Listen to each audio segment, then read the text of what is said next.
Hi everyone, this video is about sensation and perception, but specifically we're going to go over part one of the unit, and part one is about the basic principles of sensation and perception. So I have all 5 parts of this unit on the screen so you can see where we're headed in this unit. It's a unit that actually follows Unit 2 really well. You've already learned about the nervous system and how sensory neurons pick up information from the environment and send it up to the brain to be processed. But we are going to learn about that process in Unit 3 even more in depth. So let's go ahead and start with some of those basic principles of sensation and perception. So you can see in this diagram, we have the whole process laid out. So from the beginning, you can see this person is seeing and smelling and hearing a coffee machine. And so there is a stimulus occurring and their senses are picking up the information. So as you can see at the bottom, there's some words you need to know from this slide. And what we just described was number 1, sensation, picking up information from the environment. So that could be through sight or smell or sound or touch, and that's sensation. Perception is the processing and interpreting of that information in the brain. But there has to be a process in between the stimulus energy, the light or the sound or the smell, and how does that change into a message the brain can understand? That process is transduction. So transduction is the actual changing of that energy, whether it's light or sound or the scent, the chemical scent, or the taste, the changing of that into an action potential, and so that can be passed on to the brain. So transduction is the changing of that stimulus energy into a message the brain can understand. Psychophysics is the study of sensation and perception. So it's the study of this process of this stimulus energy turning into a brain message and the brain processing that. That's psychophysics. So that's the whole process, sensation and perception, and we're just going to go into that just a little bit more deeply. So these are the different sensations that we have. There's probably more than you are familiar with. I actually left one off on my words to know at the bottom, but you can see there's 7 in that picture. So I'll just explain those really briefly. There's vision, there's smell, which is also called olfaction. There's taste, which is also called gustation. There's audition, or hearing. Somatosensory, which is sense of touch. Vestibular, which is your sense of balance. And then proprioception, which is your body's awareness of itself, which I know sounds kind of strange, but basically it's not balance, but it's your awareness of your own body. So for example, you could close your eyes and touch your foot without seeing it because you have awareness of where your body is in relation to itself. The next slide talks about thresholds for sensation. So this one's a little complex, but I don't know if you've ever thought about like the point at which you can't pick up a sensation anymore. Like the point at which something gets too faint, you can't hear it anymore. Or the point at which the touch is so faint, your sensory receptors aren't picking it up. Or the smell is so faint, you can't pick it up. That would be a threshold. There's a point at which there's this minimum amount of stimulus that you need in order to pick up that sensation, and that's called an absolute threshold. So the minimum amount of stimulus you have to have in order to pick up that particular stimulus, that's your absolute threshold. They say like the point at which it's like, if suppose it was a sound and maybe someone was like clicking a pen and they took a step away, and clicking a pen and took a step away. And the point at which you're like, I think I hear it, I'm not really sure. And like the point at which you're like 50%, you're getting it right 50% of the time, that would be your absolute threshold. Like the point at which you're like really no longer hearing it. So your absolute threshold is the minimum amount of stimulus you need to pick up that sensation. So there's some examples on that chart. For vision, they say in a dark place, if you had nothing obstructing your vision, in order to pick up a single light, you could pick it up 30 miles away, which to me is just wild. But after 30 miles away, it's outside of your absolute threshold, and it would be too faint for you to pick up that light. So you could look at some of those other examples, like the minimum amount of intensity you would need to pick up that sensation. The difference threshold is very similar, except the difference threshold is they call it the just noticeable difference. So it's the point at which you've noticed that the stimulus has changed its intensity. So you can see on that image, you can see the intensity of light is getting brighter, and the difference threshold is the point at which you notice it's gotten brighter. So if you had like a light switch, some people have light switch that's you can gradually turn on. If you had the light on and then you're gradually making it brighter and brighter and brighter and brighter, the point at which the person sitting in the room is like, stop, the point at which they notice that the light has changed, we would say that's their difference threshold.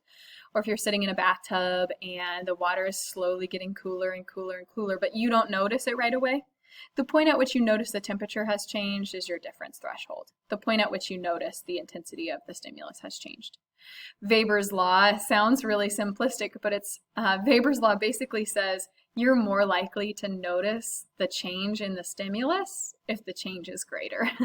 So, which you're like, of course that makes sense.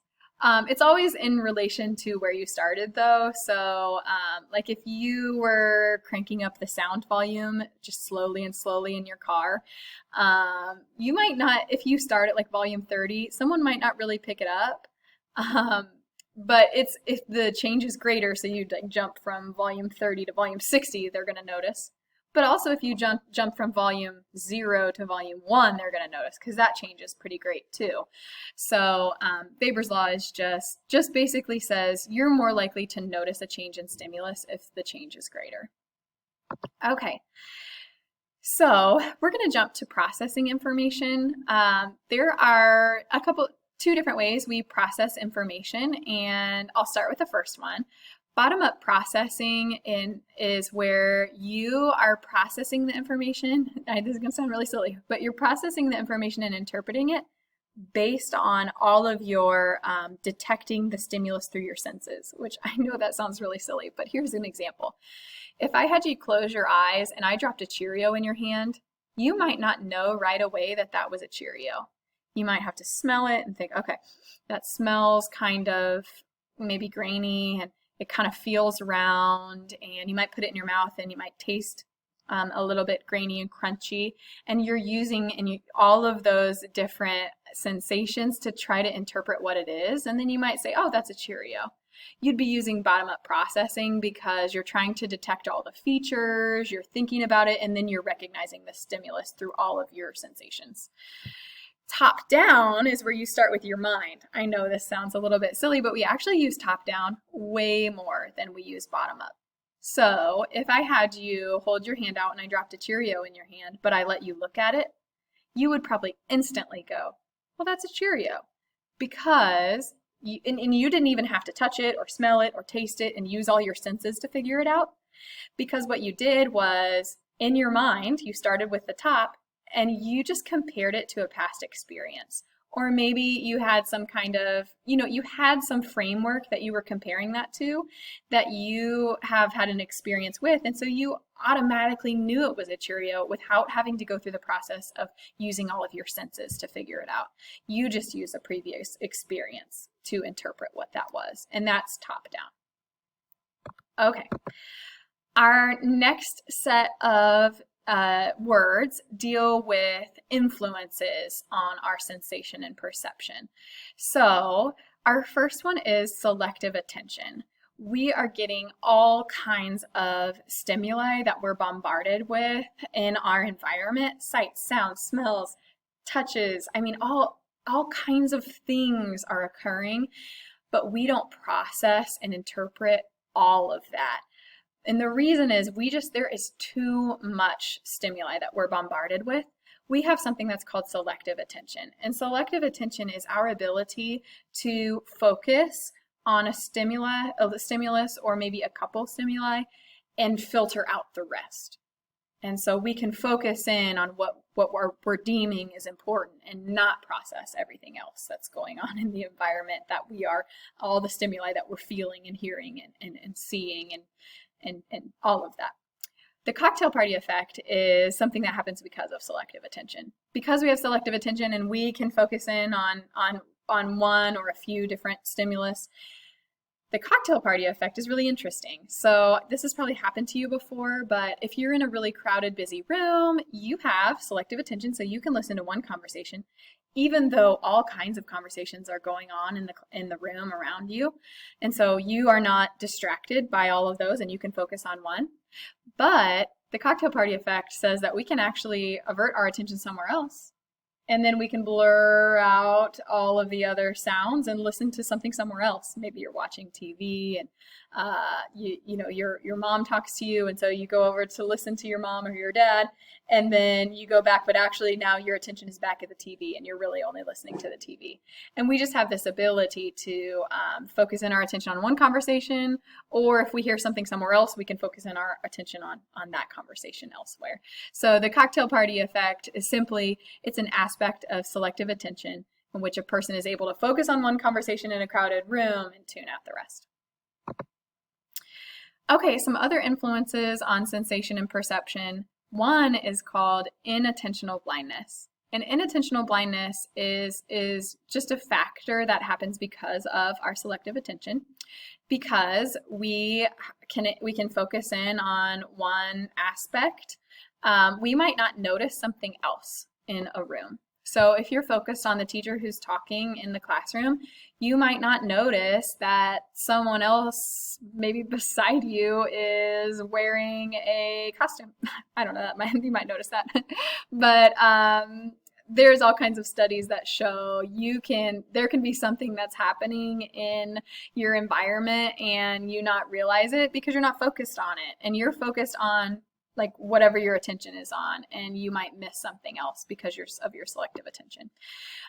Change blindness is really similar because of selective attention, because your attention is focused on one or maybe just a few different stimuli. Something could change in your environment and you have missed that it has changed. So maybe your teacher is teaching at the front of the room, your teacher walks out to go to the bathroom. I don't know if that would happen, and they come back and maybe the teacher changed their shirt and you don't even notice because you weren't focused on the teacher's shirt. You were focused on them and you were focused on what they were saying. And you might not even notice that their clothing had changed. That would be something called change blindness because that wasn't where your attention was. You missed the change that occurred.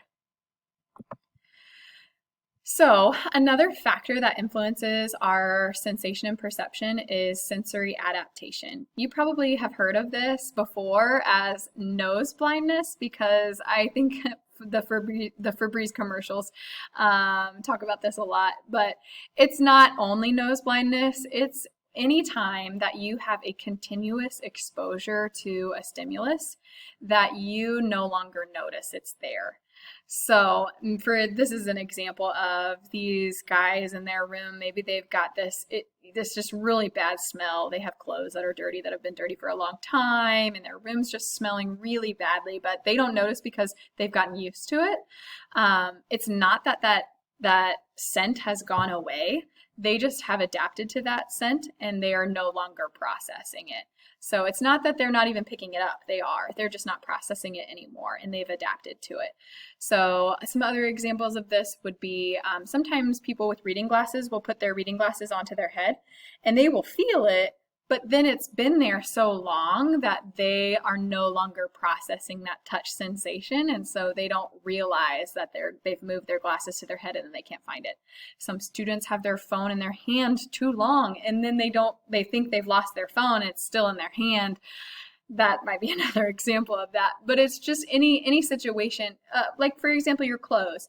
Typically, you feel your clothes when you've put them on, but you've worn them all day that you're just not really processing or thinking about what your clothes feel like anymore, and so you've adapted to that touch sensation.